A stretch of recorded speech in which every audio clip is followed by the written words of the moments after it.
Bapak Ibu, bahwa dengan AI itu memungkinkan kita membuat sistematisasi semua pemikiran-pemikiran filosofis. Kita bisa membanding-bandingkan, kita bisa mengkajinya. Sangat sulit dilakukan tanpa AI. Simulasi bahwa keputusan-keputusan kita, keputusan-keputusan filosofis yang dulu sulit diilustrasikan, maka dengan simulasi ini sangat terbuka, memungkinkan bagi kita untuk melakukan simulasi-simulasi. Nah, sehingga nanti para filsuf itu akan terpengaruh oleh AI itu sendiri. Hasil simulasinya seperti apa. Nah, sekarang di matematik misalnya Bapak Ibu, kalau dulu kan pembuktian matematik itu kita hitung ya, kita coret-coret tangan ya, teorema matematik. Nah, sekarang ada univalen matematik, yaitu AI, program komputer yang bisa pembuktian. Ya, kalau yang sederhana misalkan teorema Pitagoras bisa dibuktikan, sudah ada. Nah, sekarang ada teorema baru yang belum dibuktikan, tapi membuktikannya dengan AI. Karena kita ahli matematika secara tulisan belum bisa membuktikan. Nah, AI sudah bisa. Namanya Univalen programnya. Univalen Foundation. Kemudian formalizing, di mana bahwa semua pernyataan-pernyataan logika itu bisa dibuat bentuk formalnya, kemudian dianalisis. Ini yang salah satu ditentang oleh Cosmo, Bapak Ibu sekalian. Bahwa manusia itu ada sisi yang tidak bisa diformalisasikan. Akal manusia, kalau disebutnya misalkan reason itu adalah, intelligence itu adalah bagian alam semesta ini yang paling berbeda. Tidak ada bandingannya sama sekali. Jadi formalizing ini untuk bagi yang pecinta AI dipercaya, tapi bagi sisi yang hermeneutik, Cosmo, dan pragmatisme meragukan. Kemudian reasoning ini memang sangat membantu. Nah, Bapak Ibu sekalian, jadi kalau kita sambil ringkaskan, aksiologi ini memang adalah filsafat tentang nilai. Jadi kita nilai yang baik dan buruk, ini memang kita bahas, dan kemudian dasarnya dari ontologi, dan kita juga sudah bahas epistemologi. Nah, ini semua akhirnya keterkaitan antara filosofi, sains, dan juga agama.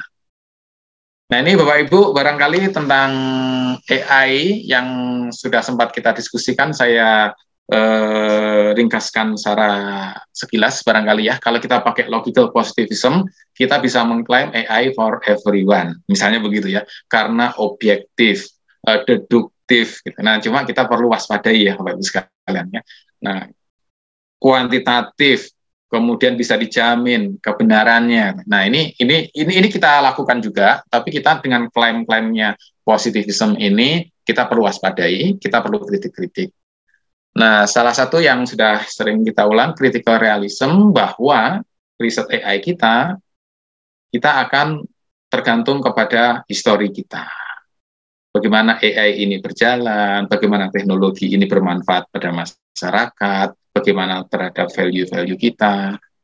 Nah, di sini metode-metodenya kita akan cermati sesuai dengan situasi. Nah, salah satunya ini AI yang sempat kita ceritakan, rainforest connection ya, karena memang perlu untuk menjaga iklim, untuk menjaga dari global warming, maka kita AI mengembangkan untuk global warming dan sebagainya.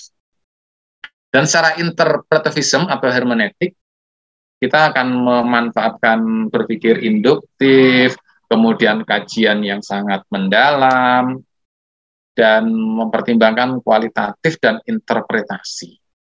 Di mana kajian AI kita, Bapak Ibu sekalian, kita riset, kita akan mempertimbangkan berbagai macam debat sudut pandang yang beragam, yang berbeda. Dan ini tidak ada hentinya. Jadi Bapak Ibu akan selalu ada debat-debat baru, selalu terbuka dengan ide-ide baru. Ini memang interpretivismnya, hermeneutik. Dan memang manusia itu ada filsuf yang mendefinisikan sampai begitu. Kalau dulu Aristoteles menyatakan manusia itu adalah misalkan binatang rasional ya, binatang yang berpikir. Nah, kalau dari hermeneutik misalkan Sartre gitu ya, Gadamer ini mendefinisikan manusia itu adalah binatang yang berinterpretasi. Jadi ketika kita melakukan interpretasi, pemaknaan, itu menjadi manusia yang sejati malah. Nah, sehingga ketika kita mendesain AI, maka interpretasi baru itu menjadi kontribusi baru. Sedangkan Posmo, yang ini sudah kita tekankan berkali-kali, adalah dekonstruksi, jadi semua dibuat horizon, semua orang dianggap punya hak yang sama, semua pihak dianggap yang sama, sehingga kita memberikan manfaat yang sama-sama baik. Ada anomali, ada yang pihak yang diam, yang tidak bersuara, jadi berusaha mendengarkan yang tidak bersuara. Ini Posmo ya gitu Bapak sekalian. Jadi wong-wong cilik ya itu terus diangkat. Nah di sini yang Stanford misalkan melakukan AI untuk mendeteksi bagaimana situasi kemiskinan di Afrika. Karena kan ya kayak orang-orang di Afrika sepertinya tidak menggunakan bahan bakar yang banyak, tapi dampak polusinya tetap kena. Nah ini AI di sana dikembangkan, Bapak Ibu sekalian, untuk terus memonitor bagaimana situasi kemiskinan di Afrika.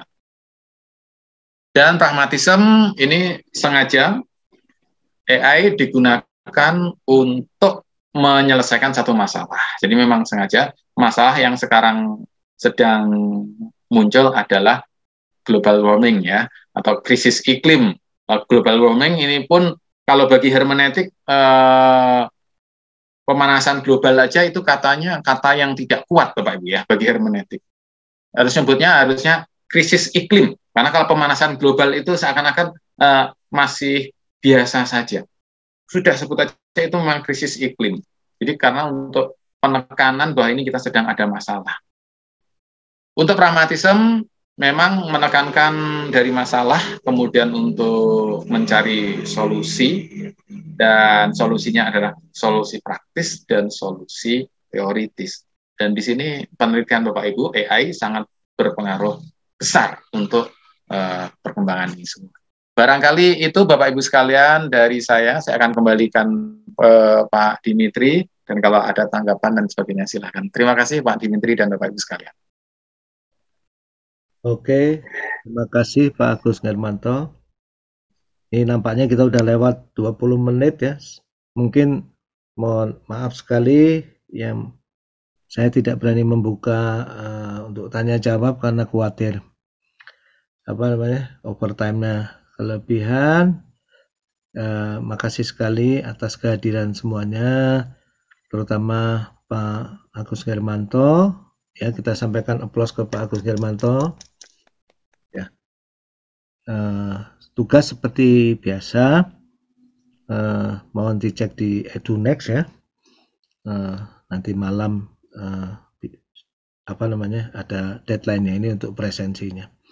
Demikian Bapak-bapak, Ibu-ibu semua, Prof Yusef, Pak Agus, semua Bapak-bapak, Ibu-ibu yang hadir, terima kasih, semoga sehat selalu dan happy selalu. Assalamualaikum warahmatullahi wabarakatuh. Selamat pagi. Waalaikumsalam warahmatullahi wabarakatuh. Terima kasih Pak Dimitri, Pak Agus. Terima kasih Pak Agus, Pak Dimitri, izin live.